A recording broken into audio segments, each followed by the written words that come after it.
Newly elected Free State Premier Mxolisi Dukwana has promised to address service delivery challenges in his province.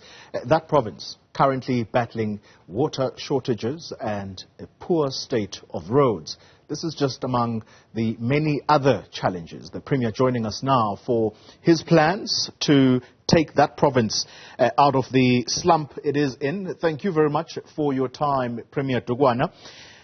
As we mentioned in that introduction, your province is faced with many problems. So let's begin with your immediate priorities that you can put timelines to. Which are those? Good morning, Con. The most important thing for any person assuming this kind of a responsibility is to deal with the systems in government, especially when you have a government, especially departments and officials who are in many instances not working, and you need to get the public service working and ensuring that people begin to have trust in what we say, because the challenge that we are having is that gap that is there between what we say and what we do. And many people are not impressed with what we say because it does not, in many instances, translate into action. And that is what we need to do, to really rebuild that trust and confidence in government by ensuring that our staff complement our administration works. All right. The second thing is to ensure that in terms of service delivery, the money that we have, we really put more pressure in ensuring that we've got the best people in the supply chain. You use procurement properly to address issues that procurement is intended to address, especially taking into consideration that in the Free State, government is a sector that is very critical in the whole setup of our economy. Premier Dukwana, because of time constraints, I'm going to ask you very quick fire questions. So let me quickly get on to what you are saying, and that is to put systems in place. Gwede Mantashe, very clear at the conference which elected you that governance had collapsed in the Free State. Is that what you have found?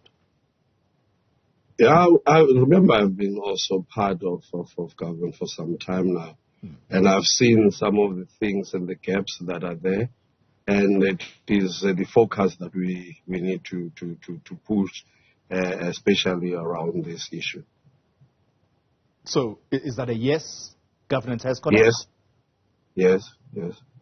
Okay. Then let's deal with the 1 billion rand that you have announced to repair roads, I suppose, among other issues. How do you protect those funds against looting? And I'm sad to ask this question in this way because, unfortunately, that's where we are as a country. We've set up a team in the office that works with all these projects in terms of project management with the DBSA. And we believe that once we focus in making sure every resource that we have, and in terms of project management, your start and the finish is clearly defined, and you do not have other costs that get into the picture as you do the work. So we're going to be pushing that everything that we said should be done, and it should happen the way we said it should. Yeah. This morning, you're talking to us from Mangaung. It's the only metro in the Free State province. It's been downgraded twice by ratings agencies. It is currently under administration. I would have thought this is one of your key priorities, to get that municipality out of administration. It is a priority. And with other municipalities, especially this one as a metro, we're going to be working And probably very soon, if not on Friday, we would be electing a new mayor in the area, and that will start the journey of healing, a journey of rebuilding the structures in Mangaung. For a very long time, we have not had your senior management, your city manager. So we would be starting and pushing so that the intervention unit moves out and we have a functioning structure that will take the municipality out of this quagmire. You talk about a journey of healing as you try to take this municipality out of administration. There is a very clear reportage around resistance, even resisting people who are seconded from national to come and help that municipality. Where is that process? No, the challenge is actually, sometimes if you have leadership and there is no purpose, you get this confusion that is there. And we need to get the collective in Mangaung of the councillors to begin to realize that their energy should not be focusing on infighting. The most important thing for them is to begin to serve the people that they have been elected to serve. They must also remember, whilst they are DA, EFF and ANC, but in council they are serving the people of Mangaung. Yeah. And that is what they should put first in everything that they do. Your maiden speech, Premier Dukwana, was quite emotional because you evoked the memory of the Frede dairy farm beneficiaries. And these are the people whom you referred to as their project having been, quote unquote, taken over by gangsters. Why did you go there? Why did you feel the need to take us back memory lane? This was just to really sum up the feeling of many people who should have received services in one way or another, but the resources end up somewhere instead of serving them.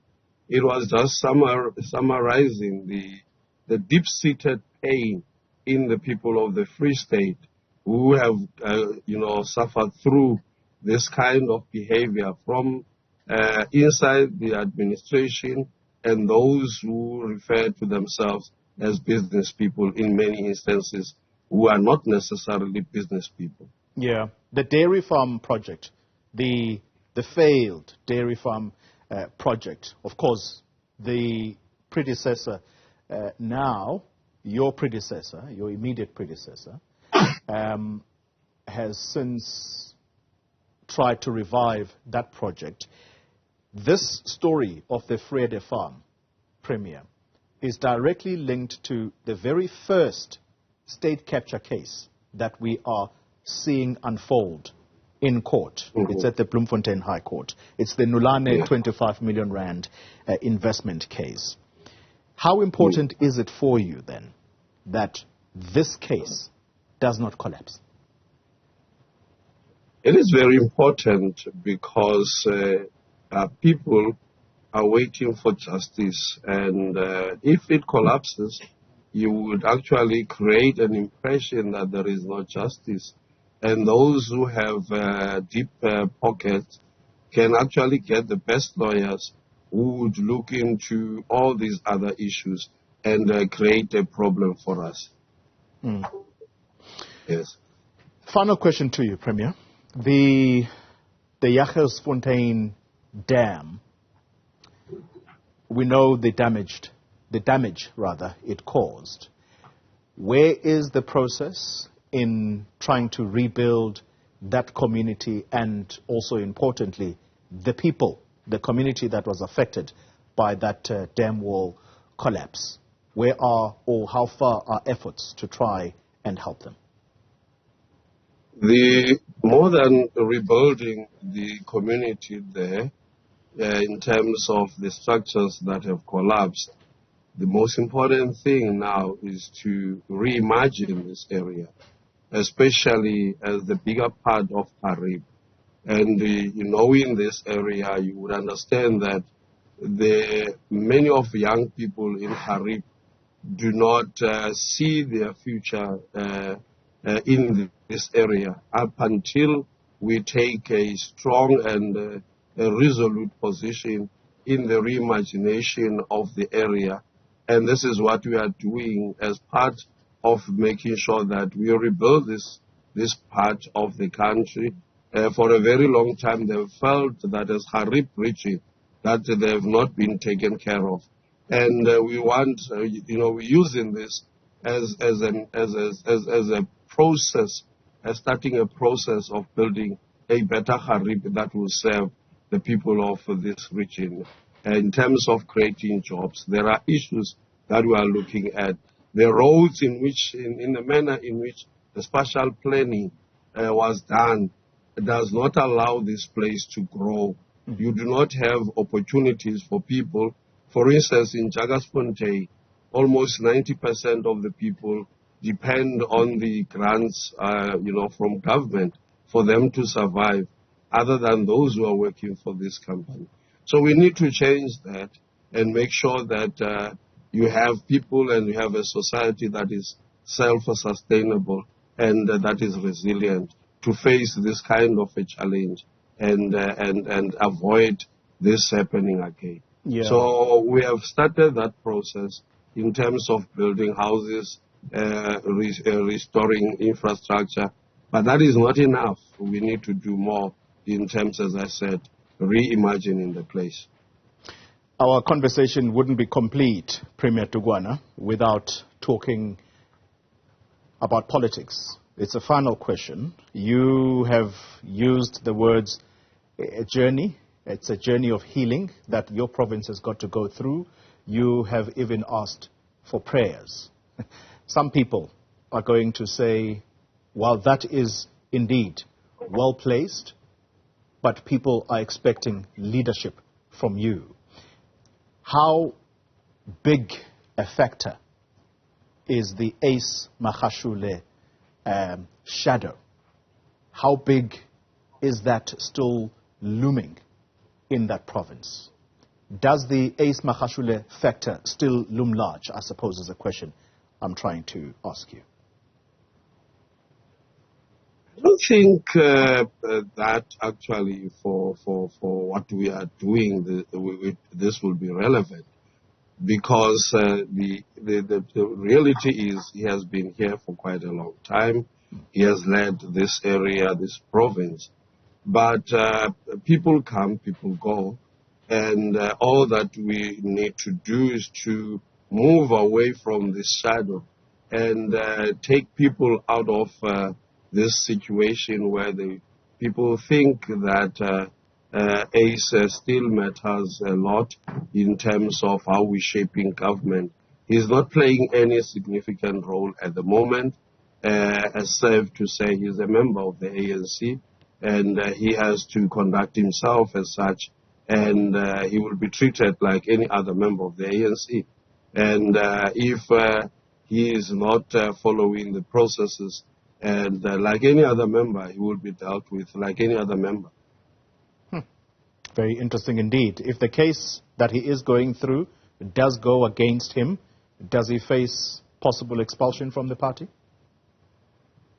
In terms of how the ANC, has decided in its conferences, yes, if he is found guilty and all that, the sanction that the ANC will impose would actually be what many other people have faced in the past.